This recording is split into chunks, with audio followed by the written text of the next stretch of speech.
प्रिय छात्र छात्राओं, इस सर्दी में भी आप बड़ी गर्मी है। आपकी गर्मी वास्तव में आपकी नहीं, पूरे देश की गर्मी है। तो ऐसी गर्मी का स्वागत मॉडर्न स्टडी सेंटर के हिंदी प्रभाग के द्वारा किया जाता है। तो इस तरह आपने देख लिया कि आज आप मॉडल सेट में, हिंदी मॉडल सेट में आज विचार विमर्श करेंगे। तो फिर एक बार शुरू करते हैं। मॉडर्न स्टडी सेंटर के हिंदी विभाग में आप लोगों का हार्दिक स्वागत है। आपकी ऊर्जा का सम्मान करते हुए हम पाठ शुरू कर रहे हैं। यहाँ पर आप देखें कि आप लोगों को परीक्षा में लगभग 100 प्रश्न पूछे जाएंगे, बहुवैकल्पिक, वस्तुनिष्ठ। 100 में जवाब देना है 50। एक चीज ध्यान रखिए कि अन्य प्रकाशनों में जितने सारे प्रश्नों को प्रस्तुत किया जाता है, उतने सारे प्रश्नों को हम लोग नहीं प्रस्तुत कर रहे हैं। हम लोग परीक्षा को ध्यान में रखकर और छात्र को ध्यान में रखकर बहुत संक्षेप में आप लोगों को उत्तर दिया जाता है, और उत्तरों की संख्या भी, प्रश्नों की संख्या भी कम। लेकिन ध्यान रहे कि गेस तो गेस होता है। गेस का मतलब परीक्षा का प्रश्न पत्र निकाल कर देना, ऐसा नहीं होता है। गेस की एक सीमा है, उसमें जितना दिया गया है, जितना दिया जाता है, उसको आप बढ़िया ईमानदारी से ध्यान रखें। आपको पढ़ना होगा, पढ़ाई करनी होगी। परीक्षा पास करने के लिए पढ़ाई आवश्यक है। पढ़ाई को केवल हंसी खेल समझना बढ़िया चीज़ नहीं है। पढ़ाई को आनंद के रूप में, हंसी खेल के रूप में साधना आप मानिए। पढ़ाई को जब आप आनंद का रूप ले लेंगे, आनंद के रूप में पढ़ना शुरू कर देंगे, तो इस पढ़ाई में आनंद आएगा और आप ईमानदारी से सफलता प्राप्त कर लेंगे। तो हम पाठ पर बात करते हैं। आपको परीक्षा में 100 प्रश्नों को पूछा जाएगा। ऑब्जेक्टिव, वस्तुनिष्ठ। वस्तुनिष्ठ आपको 100 पूछे जाएंगे, जिसमें 50 प्रश्नों का उत्तर देना है। उसका यहाँ पर एक अभ्यास कराया जा रहा है। यहाँ पर आप देख रहे हैं प्रश्न संख्या 1 से 100 तक के प्रत्येक प्रश्न के साथ 4 विकल्प दिए गए हैं। यह बोर्ड मॉडल का एक सेट है, जिनमें से कोई एक सही है। इन 100 प्रश्नों में से किन्हीं 50 प्रश्नों के उत्तर आपके द्वारा चुने जाएंगे, ORM उत्तर पत्रक पर चिन्हित करेंगे। अब यहाँ पर देख लीजिए, अर्धनारीश्वर शीर्षक पाठ के लेखक कौन हैं? आपने पढ़ा होगा अर्धनारीश्वर पाठ, जिसमें लेखक ने स्त्री पुरुष की समानता की बात की है। यहाँ पर ऑप्शन आप देख रहे हैं। इस ऑप्शन में रामधारी सिंह दिनकर सही होंगे, अर्थात सी। अर्धनारीश्वर शीर्षक पाठ के लेखक हुए रामधारी सिंह दिनकर। शिक्षा शीर्षक संभाषण के वक्ता कौन है? ध्यान रहे कि शिक्षा संभाषण है, भाषण है, और भाषण का कोई लेखक नहीं होता है, वाचक होता है, भाषण देने वाला होता है, वक्ता होता है। इसीलिए इसमें ऐसा दिया गया है, शिक्षा शीर्षक संभाषण के वक्ता कौन हैं। तो यहाँ पर ऑप्शन में आप देख रहे हैं जयप्रकाश नारायण, भगत सिंह, जय कृष्ण मूर्ति, नामवर सिंह। तो इसका सही उत्तर होगा जय कृष्ण मूर्ति। मलयज का मूल नाम क्या है? इसका उत्तर आप देखें, भरत जी श्रीवास्तव, राम सक्सेना, त्रिलोकी श्रीवास्तव, गंगाराम। तो इसका सही उत्तर होगा भरत जी श्रीवास्तव, अर्थात ए इसका सही उत्तर है। प्रगीत और समाज किस विधा की रचना है? प्रगीत और समाज आलोचना निबंध यानी आलोचनात्मक निबंध है। यह आलोचनात्मक निबंध है। यह निबंध का एक प्रकार आलोचनात्मक निबंध है। निबंध कई प्रकार के होते हैं, उसमें एक प्रकार उसका आलोचनात्मक निबंध है। तो यहाँ पर आप देख रहे हैं इसका सही उत्तर होगा ए। उसने कहा था किस प्रकार की कहानी है। आप यहाँ पर देख लें कि कहानियों के वर्णित भाव के आधार पर कई प्रकार किए गए हैं। तो उसमें आप देखेंगे कि ये जो दिए गए हैं ऑप्शन, कर्म प्रधान, भाव प्रधान, धर्म प्रधान, चरित्र प्रधान, तो यह चरित्र प्रधान कहानी है। इसमें लहना सिंह के चरित्र पर प्रकाश डाला गया है। पूरे पाठ में लहना सिंह के चरित्र को ही प्रकाशित किया गया है। इस तरह यह मोटे तौर पर चरित्र प्रधान है, अर्थात इसका उत्तर सी होगा।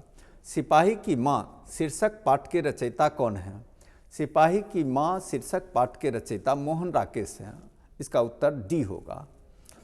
ओम प्रकाश वाल्मीकि के माता पिता का नाम है मुकुंदी देवी और छोटन लाल, अर्थात ए होगा इसका सही। भगत सिंह का जन्म हुआ था। भगत सिंह का जन्म 28 सितंबर 1907 ईस्वी को हुआ था, अर्थात इसका उत्तर बी होगा। सदानीरा किस नदी को निमित्त बनाकर लिखा गया।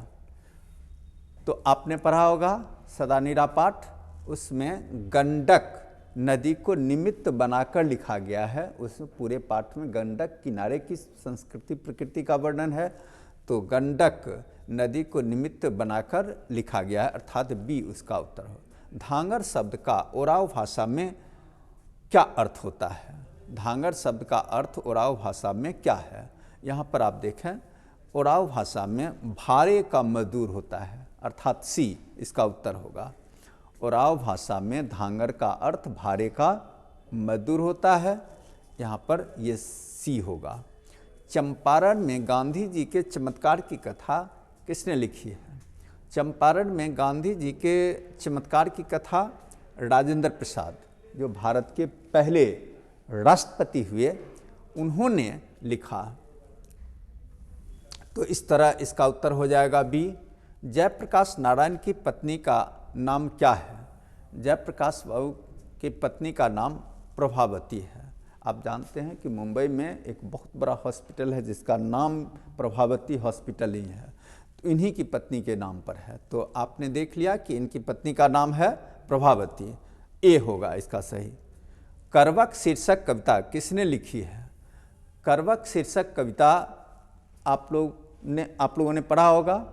कविता भाग का पहला पाठ, कविता भाग का पहला पाठ करवक ही है और उसके कवि का नाम जायसी है। तो आप देख रहे हैं कि इसका उत्तर होगा डी।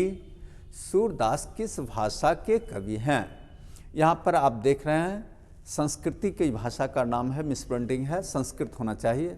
संस्कृत, अवधी, ब्रजभाषा, मैथिली, चूँकि बिहार बोर्ड से आया तो इस तरह से उसको उसी रूप में प्रिंट किया गया, तो आप इसको संस्कृत ही मान लेंगे। आपको यहाँ पर ध्यान देना है सही उत्तर कौन है। तो ब्रजभाषा इसका सही उत्तर होगा, बी इसका सही उत्तर होगा। छत्रसाल दशक के रचनाकार कौन है। छत्रसाल दशक के रचनाकार भूषण होंगे, इसका उत्तर सी होगा। जयशंकर प्रसाद की भाषा कौन सी है।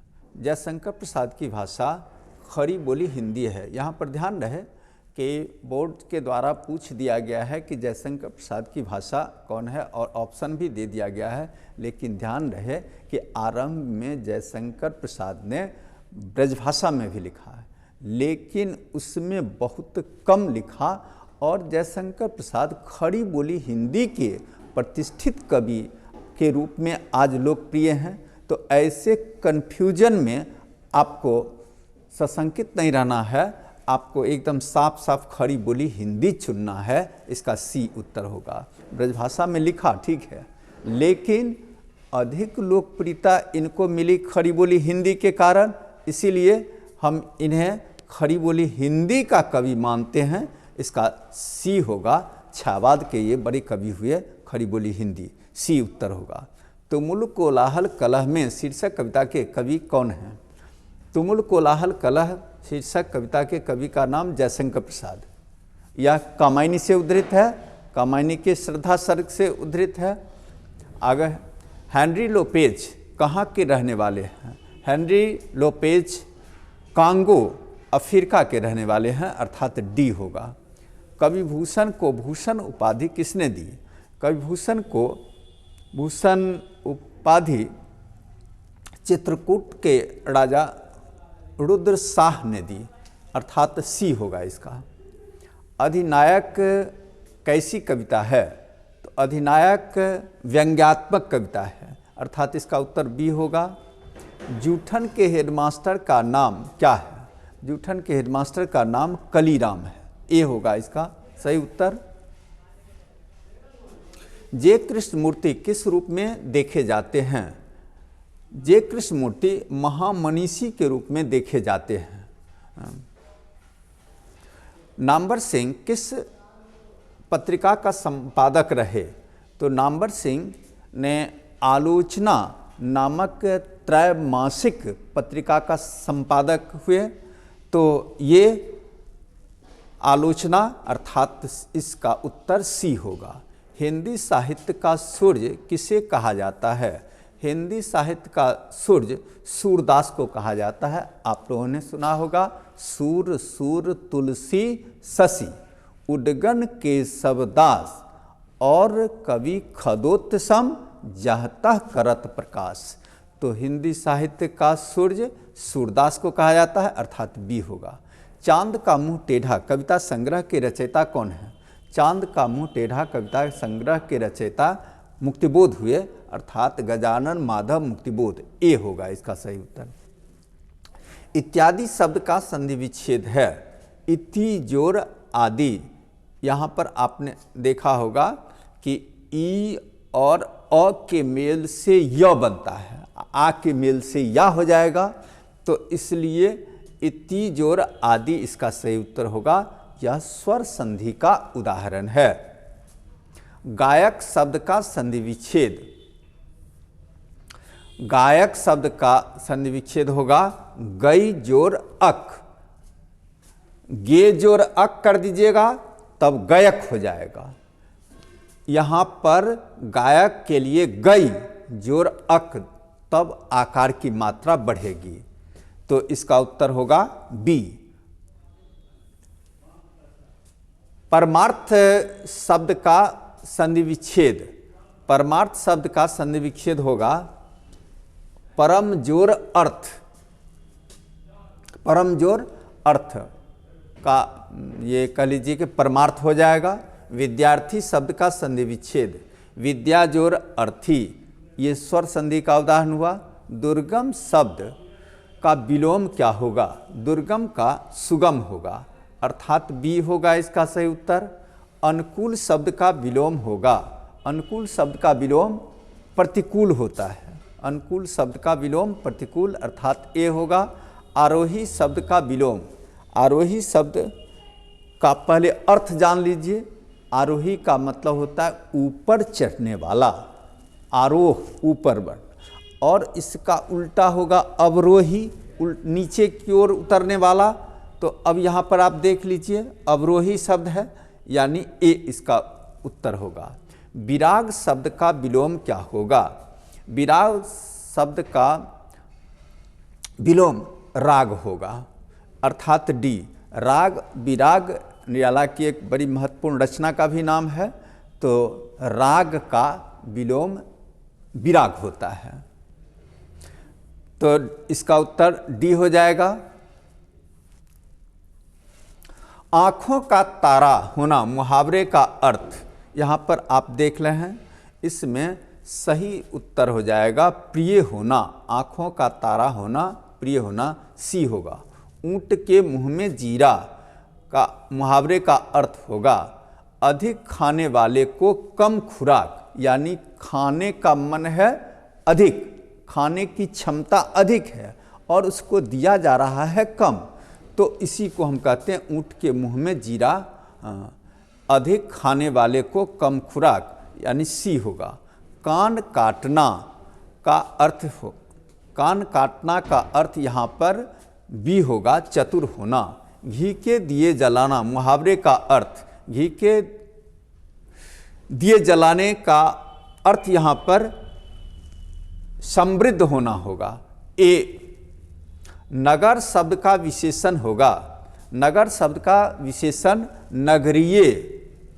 रंग शब्द का विशेषण रंगीन होगा।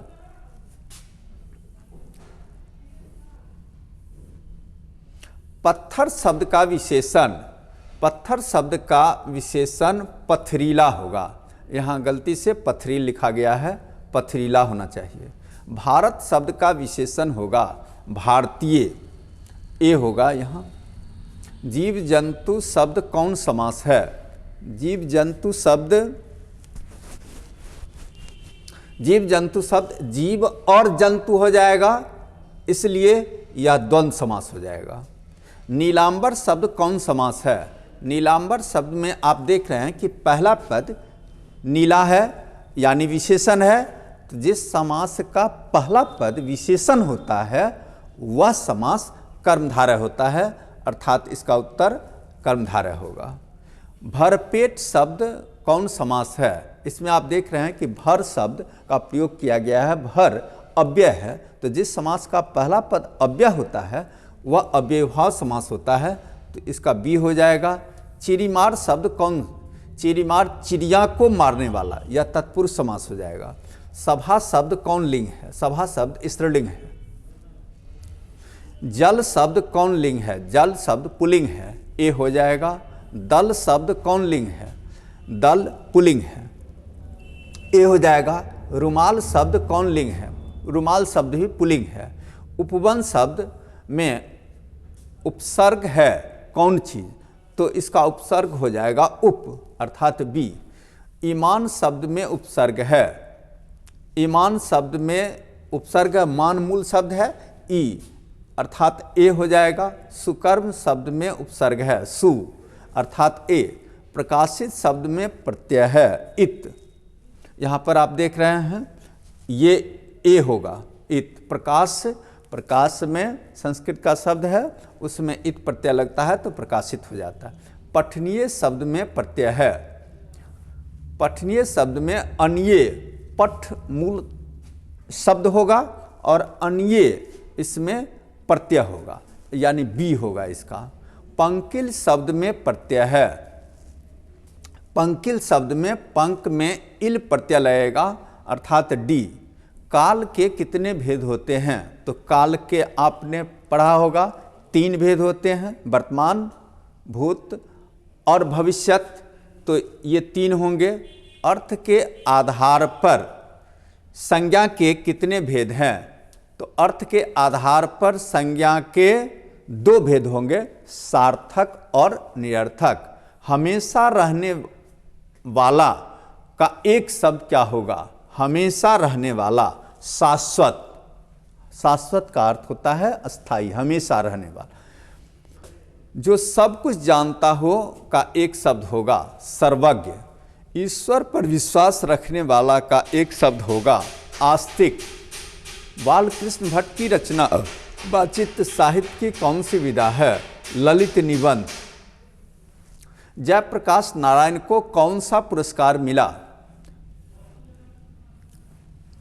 यहां पर आप देख रहे हैं, इसमें भारत रत्न पुरस्कार उनको दिया गया। दिनकर को किस गद्य पुस्तक पर साहित्य अकादमी पुरस्कार मिला? तो इसका उत्तर होगा संस्कृति के 4 अध्याय। ए 3 बज गए, 4 बज गए, 11 बज गए किस पाठ की पंक्ति है? यह रोज पाठ की पंक्ति है, ए होगा इसका। केवल कष्ट सहकर भी सेवा की जा सकती है, किस पाठ की उक्ति है? यह एक लेख और एक पत्र पाठ से उद्धृत है, तो इसका उत्तर होगा सी। परंपराशील नाट्य किसने लिखा है? परंपराशील नाट्य जगदीश चंद्र माथुर की रचना है। मोहन राकेश का जन्म कब हुआ? मोहन राकेश का जन्म 1925 में हुआ, अर्थात सी में होगा। दूसरी परंपरा की खोज पुस्तक के रचनाकार कौन हैं? दूसरी परंपरा की खोज पुस्तक के रचनाकार नामवर सिंह। जायसी के पिता कौन थे? जायसी के पिता का नाम मलिक शेख ममरेज। आखिरी कलाम के रचयिता कौन हैं? आखिरी कलाम के रचयिता जायसी हैं। सूरदास के दीक्षा गुरु कौन हुए? सूरदास के दीक्षा गुरु वल्लभाचार्य हुए, जो पुष्टि संप्रदाय के प्रवर्तक माने जाते हैं, और उन्हीं की दीक्षा से सूरदास भी पुष्टि संप्रदाय में आ गए। पहले तो वे दास्य भक्ति करते थे, विनय के पद रचा करते थे, लेकिन पुष्टि संप्रदाय में आने के बाद उन्होंने बालक कृष्ण का वर्णन शुरू किया और फिर रासलीला इत्यादि का वर्णन शुरू किया। तुलसीदास ने घर का परित्याग किस कारणवश किया? तुलसीदास ने घर का परित्याग पत्नी की फटकार से कारण। अस्थि चर्म में देह मम तासो ऐसी प्रीत, ऐसी जो श्रीराम होत न भयभीत। ऐसा ही तो रत्नावली ने कहा फटकार कर तुलसीदास को, जिसके चलते इनके मन में वैराग्य उत्पन्न हो गया और इन्होंने घर परित्याग कर दिया। भगत विमुख जे धर्म सो सब अधर्म करी गाय, किस कवि ने कहा? आपने पढ़ा होगा, नाभादास ने कहा है यह अपने भक्तमाल में, तो आप उत्तर देख रहे हैं नाभादास। भूषण की भाषा कौन थी? भूषण की भाषा ब्रजभाषा। ब्रजभाषा में भूषण ने अपनी रचनाएं लिखी है, तो ये हो जाएगा। चंद्रगुप्त नाटक के रचनाकार कौन है? चंद्रगुप्त नाटक के रचनाकार जयशंकर प्रसाद। जयशंकर प्रसाद बहुत बड़े ऐतिहासिक नाटककार माने गए हैं। उन्होंने चंद्रगुप्त लिखा, स्कंदगुप्त लिखा, ध्रुव सामने लिखा। इस तरह उन्होंने लगभग 10-12 ऐतिहासिक नाटकों को लिखा। तो जयशंकर प्रसाद चंद्रगुप्त नाटक के रचनाकार। किसकी रचना है? आज दिशाएं भी हंसती है उल्लास विश्व पर छाया, मेरा खोया हुआ खिलौना अब तक मेरे पास न आया।